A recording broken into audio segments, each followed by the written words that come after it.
dicho, porque yo antes era picoleto, antes de ser monologuista. Picoleto, monologuista, dice, ¿se puede ser más vago? Sí, pero como lo de Rey ya estaba pillado. Bien, Eva Cabezas, prototipo de mujer moderna, soltera y viciosa. Primero fue Juan Carlos Córdoba, luego vino Eva Cabezas. ¿Quién será el próximo? No lo sabemos, porque en esta tercera edición de Monologuistas de Ópera hemos tenido concursantes de toda España, 60 de un nivel excepcional. Y el próximo 10 de junio en la final conoceremos al ganador. Te lo vas a perder, alma de cántaro. ¡Ay! Yo vengo de Madrid, vale. Me crié en un barrio muy chungo, para que os hagáis una idea de cómo es mi barrio. Una vez fueron unos policías con unos perros antidrogas, se murieron de sobredosis. Y los perros no, porque se escaparon.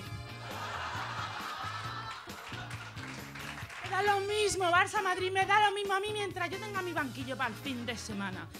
Y no me falte el Piqué, ese Piqué que tiene un rabo, tiene un rabo que toca paredes, el Piqué.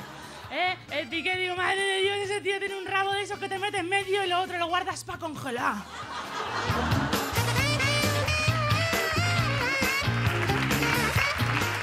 Así que cuando al final aplaudéis, de todas maneras va a dar igual, porque al final va a venir Remedios Cervantes y va a decir azúcar, a tomar por culo.